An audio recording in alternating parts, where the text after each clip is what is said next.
Bonsoir mes amis, ce soir nous nous penchons sur la vie d'Arseniev, d'Ivan Bounine. Un roman intime et profond qui mêle souvenirs, émotions et quête de sens. Après avoir exploré ensemble des œuvres majeures de la littérature russe, de Lermontov à Gorky, en passant par Pouchkine entre autres, on continue notre voyage littéraire et psychologique en abordant cette fois-ci l'univers de Bounine, un écrivain de grande sensibilité. Dans cette vidéo, on va d'abord situer brièvement l'auteur Ivan Bounine et le contexte historique du roman. Ensuite, on proposera un résumé narratif de la vie d'Arseniev en se concentrant sur les grandes étapes émotionnelles traversées par le personnage principal, Alexei Arseniev. On passera alors à une esquisse psychologique de ce personnage. Parce que comprendre Arseniev, c'est aussi se comprendre soi-même.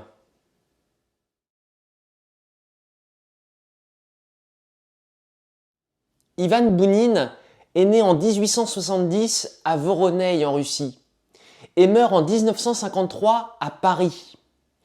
Bounine est un auteur russe majeur du début du XXe siècle, même s'il est sans doute moins connu du grand public que Tolstoï ou Dostoïevski.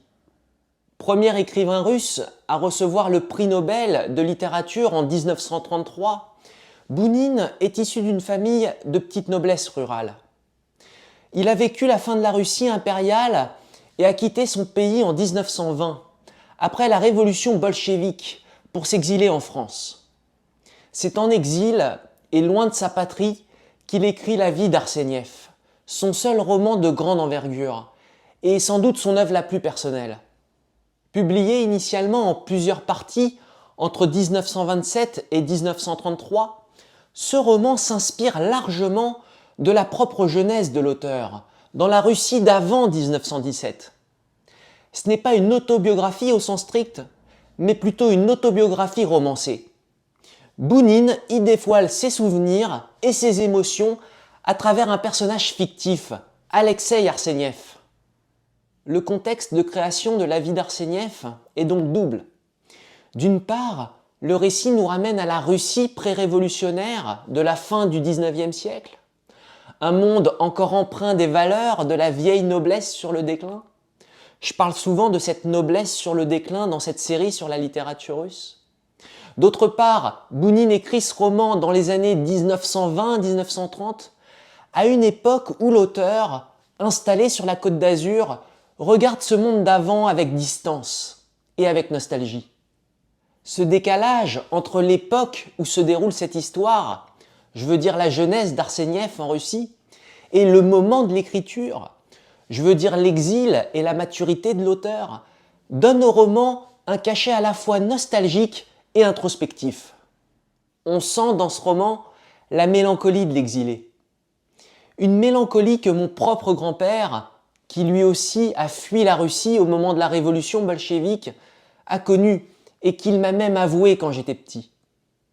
La vie d'Arseniev, c'est donc le regard d'un homme qui se tourne vers son passé pour le faire revivre. Et peut-être aussi pour se convaincre, au fond de lui, que ce passé est à jamais révolu.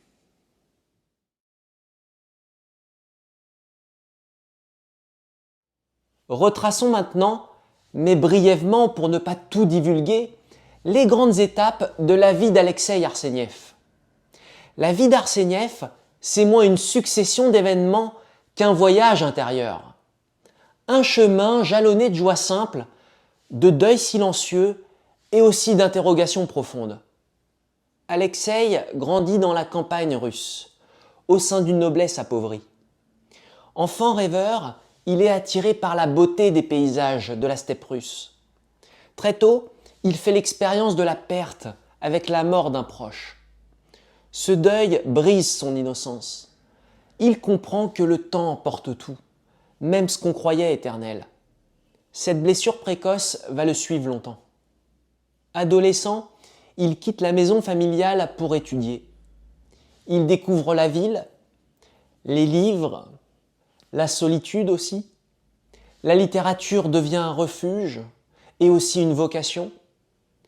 Il voyage, il observe, il s'émerveille et il ressent en lui le besoin d'écrire, pour garder une trace de ce qu'il vit, et aussi pour tenter de comprendre ce qu'il ressent.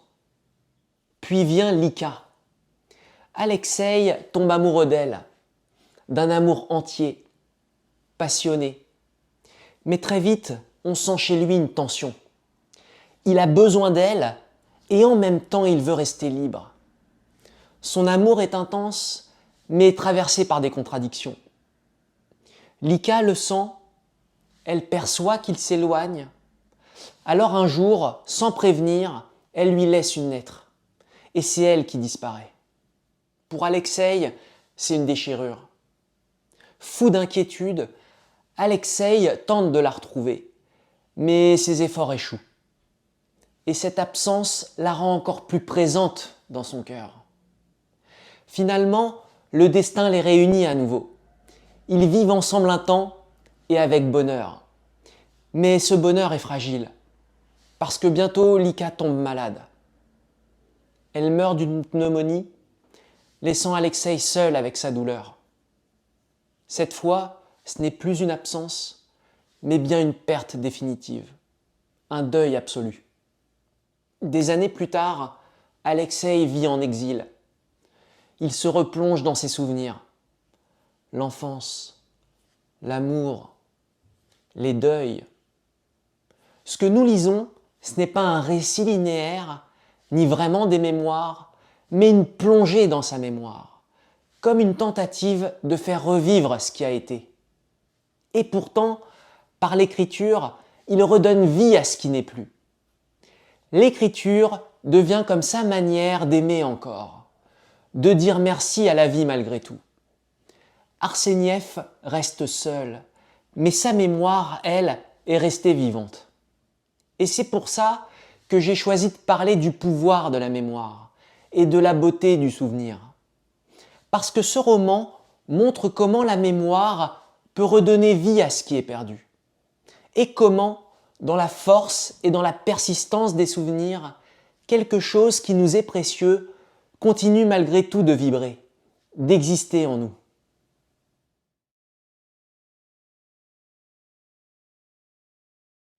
Maintenant que nous avons retracé l'histoire de l'œuvre, intéressons-nous à la psychologie d'Alexeï Arsenieff. Ce roman est avant tout une plongée intérieure.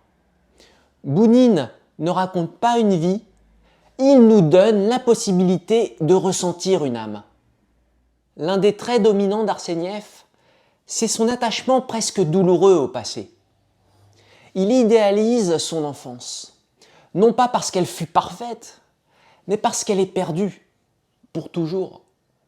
Chaque odeur, chaque image lui rappelle ce monde révolu. Et en plus du vide intérieur et de la mélancolie, la nostalgie est souvent présente dans la littérature russe. Et l'exil ne fait qu'accentuer ce lien. Il ne pourra jamais revenir sur les lieux de son bonheur. Et donc il se souvient, non pas pour fuir, mais pour préserver. Chez lui, la mémoire devient un refuge, et même une forme de résistance au temps. Ses souvenirs sont à la fois sa blessure et son remède. Il y a un autre élément fondamental de son fonctionnement, la manière dont il affronte la mort. Comme je le disais, Arsenieff connaît très tôt la perte, puis il la vit encore plus cruellement avec la mort de Lika. Mais il ne réagit ni par la révolte, ni par la fuite. Il intègre à son histoire cette absence et sa douleur, et il le fait avec une grande pudeur. Je veux dire par là qu'Arsenieff n'est jamais dans l'explosion émotionnelle. Son acceptation de la mort est comme un secret. Il n'affiche pas sa tristesse, et il ne dévoile rien aux autres. On sent chez lui une immense retenue, même dans les moments les plus douloureux. Chez Arsenieff, le chagrin est donc intime, profond, même presque sacré. Et encore une fois, il n'oublie rien. Il intègre cette absence et la douleur à une place centrale dans ses souvenirs. Bounine nous montre que le deuil chez Arsenieff n'est surtout pas un oubli. Il est pleinement accepté par la conscience. et il prend même une place centrale dans sa mémoire, comme une forme de fidélité intérieure au défunt et à lui-même. Je veux dire à tout ce qu'il a lui-même vécu et ressenti avec cette personne. Je veux aussi souligner la force de son amour pour Lika. Un amour total, qui l'élève, mais qui le rend aussi vulnérable. Quand elle s'éloigne, Arseniev vacille. Et quand elle disparaît, il doit tout réapprendre. Leur relation nous montre les risques d'un amour trop fusionnel. Celui où on confie à l'autre tout le poids de notre bonheur. Mais après le chagrin, Arseniev retrouve peu à peu un équilibre. Dans l'écriture, dans les mémoires et dans les souvenirs comme on l'a vu. Et aussi dans une solitude assumée. La vie d'Arseniev est aussi le récit d'une quête de sens. Très tôt, Arseniev se sent appelé par la littérature. Il choisit donc une voie intérieure, parfois incomprise, mais au moins il reste fidèle à lui-même. Et c'est peut-être ça le cœur du personnage. Un homme qui reste cohérent avec ce qui vit en lui, malgré les pertes, malgré son monde intérieur qui vacille, et malgré le monde autour de lui qui s'effondre.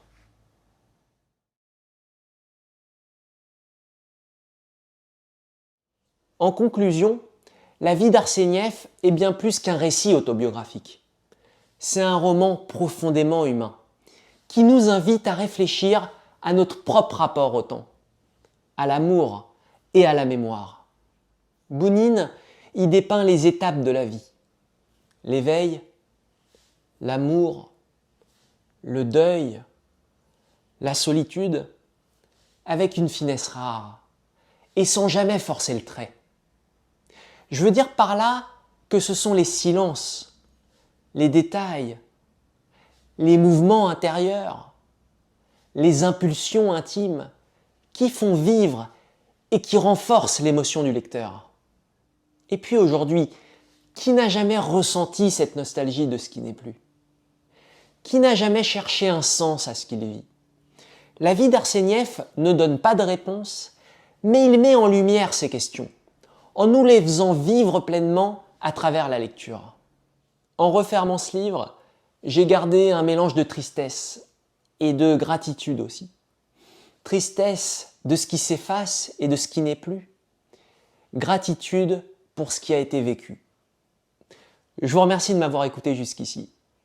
Comme toujours, je vous dis à très bientôt sur la chaîne, dans une nouvelle vidéo.